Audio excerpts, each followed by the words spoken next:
Yo guys, balik lagi sama gue di channel Bermatin dan salam profit. Oke guys, jadi pada kesempatan kali ini gue bakal ngebahas tentang Elon Musk nih ya guys ya. Elon Musk diserang sama Anonymous ya guys ya. Jadi banyak banget yang minta bang request dan dibahas tolong.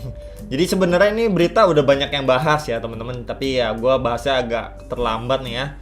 Jadi banyak banget yang minta gue bahas, ya sudah gue bahas dan nanti gue bakalan coba sampaikan berdasarkan versi gue ya teman-teman. Maksudnya kesimpulannya seperti apa. Jadi di sini ada beberapa artikel juga ya. Elon Musk nih dikecam ya oleh peretas anonim ya setelah tweet kripto ya teman-teman ya. Jadi memang belakangan ini kan Elon ini kan terkenal nih sering nih ya nge-tweet asal-asalan ya. Asal-asalan maksudnya apa tuh bang? Ya udah tinggal bilang nih Bitcoin bakal Bitcoin begini, Bitcoin begitulah segala macem ya kan, nggak ramah lingkungan dan lain sebagainya. Akhirnya market dari kripto ini crash ya, dump ya teman-teman ya, koreksi dan lain sebagainya ya. Banyak orang yang sangkut ya, dan terus panik CL malah turun lagi, panik CL lagi turun lagi ya kan. Jadi banyak yang stres dan lain sebagainya ya teman-teman. Dan ini sebuah menurut gua pribadi juga nggak bagus banget lah ya buat market kripto ya teman-teman ya.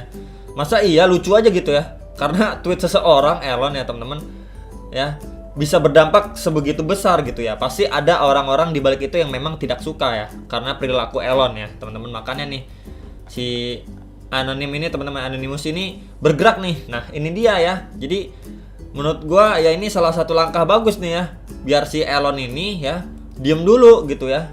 Diem dulu ya. Kenapa diem ya? Kalau misalkan dia tetap maksa nge-tweet dan lain sebagainya ya, dia kan kita tahu ya punya SpaceX sama Tesla ya teman-teman. SpaceX itu kan roketnya ya, dan Tesla itu kan mobil listriknya ya. Dan itu kan dia istilahnya nggak seluruhnya itu punya dia kan ya teman-teman. Nggak 100% itu punya Elon kan. Ada beberapa orang-orang besar lainnya punya istilahnya ambil dalih juga di dalamnya gitu kan. Ambil bagian juga di dalamnya ya. Jadi bisa aja nanti kalau misalkan dia berulah kembali, sering berulah di market kripto dan lain sebagainya ya, bisa aja nanti perusahaannya diretas nih sama dia, dibajak. Nah itu ngeluarin uang lebih besar lagi dia gitu kan.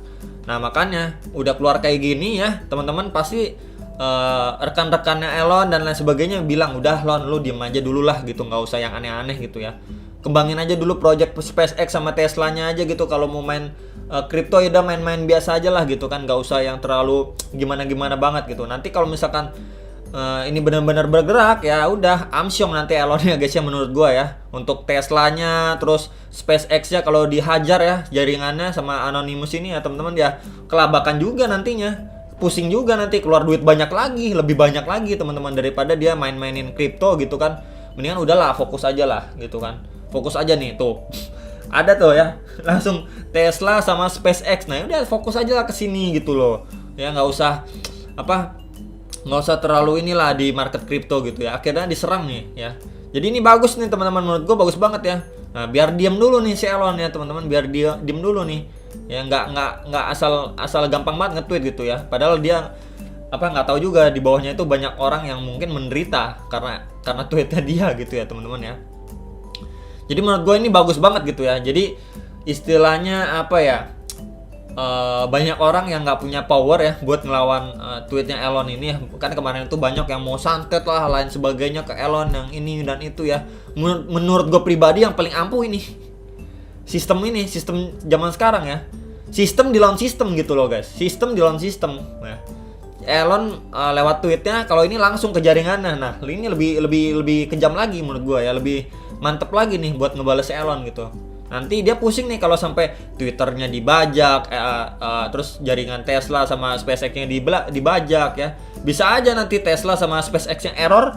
Nah itu lebih pusing lagi dia kan. Bisa aja contohnya kayak misalkan rudalnya malah ngarah ke perusahaannya balik ya. Kita nggak pernah tahu kan. Nah itu kalau hancur lah. Nah dia harus pikirin itu juga. Bisa nggak ya? Bisa aja, nggak ada yang nggak mungkin guys ya. Kalau dilakuin sama orang-orang seperti ini ya. Tesla juga kalau sistem diacak adut sama orang ya bisa aja teman-teman. Entar sistemnya atau bagaimana di mobilnya error semua, satu jaringan error semua. Dia udah bisa, wah bahaya Elon ini, bahaya menurut gua gitu ya teman-teman.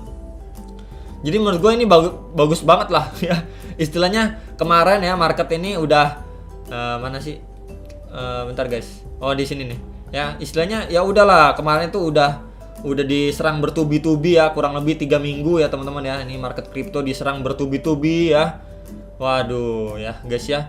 Jadi inilah adalah sebuah harapan lah buat kita semua ya, biar Elon tuh diem dulu lah, nggak usah terlalu ikut campur lah gitu kan teman-teman. Dia mau invest mau apa ya invest aja, nggak usah terlalu banyak ngomong gitu loh ya teman-teman. Jadi nanti semoga ya ini mengalami kenaikan dan breakout teman-teman, tapi tetap aja selalu berhati-hati di area sekitar 56 ribuan ini ya, di sini ya teman-teman.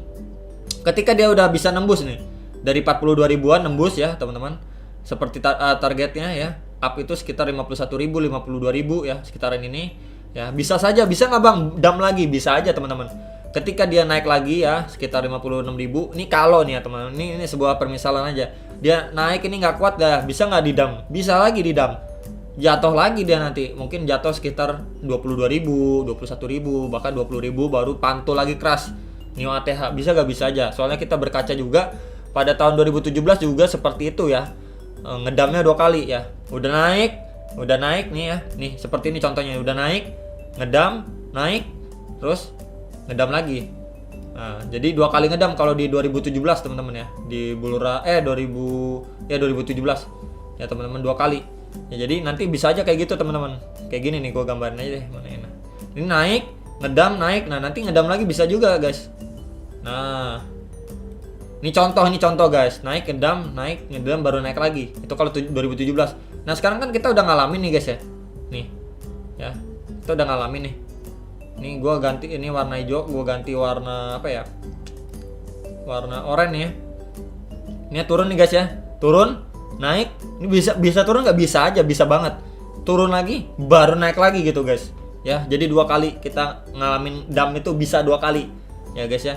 Jadi makanya gue saranin ya buat berjaga-jaga. Kita kan nggak pernah tahu atau bisa benar-benar prediksi 100% ya ke depannya seperti apa. Tapi kita berkaca dari pengalaman itu, bisa 2 kali kena dump ya guys ya. Jadi bersiap-siap nanti kalau misalkan dia sudah mungkin 51.000, 52.000 atau bahkan sekitar 56 ribuan ya.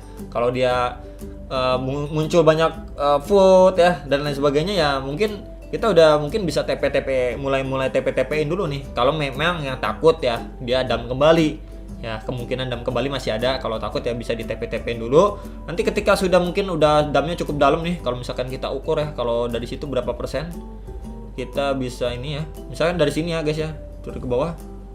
Nah itu sekitar tuh 60%-an nih ya guys ya. Kalau nyentuh sekitar 20.000 itu sekitar 63%-an teman-teman. Masih mungkin banget teman-teman ya. Terus kalau misalkan kita ukur yang dari sebelumnya, dari sini ya ke bawah sini ya, kemarin itu 53%. Nah jadi masih bisa sangat mungkin banget teman-teman menurut gua ya, dia mengalami penurunan itu 2 kali. Ini yang pertama sudah, dia naik lagi. Menurut gua naik dulu ya, naik dulu, down lagi baru naik pantul keras. Menurut gua nih, bisa aja salah, bisa aja ya dia udah breakout ya langsung Neo ATH 100.000 ya, bisa aja teman-teman ya. Tapi kita selalu berjaga-jaga kalau lihat dari histori yang lalu gitu ya. Nah jadi keputusan di tangan kalian nih, nanti ketika dia memang breakout dan tembus 42.000 ya, nembus ya, masuk ke area 50.000 ke atas, kalian yang mau TP ya mungkin silahkan aja. Tapi kalau kalian memang udah kekeh, udah yakin, oh ya udah deh dia mau dump juga, ya udah gue bodo amat, ya udah.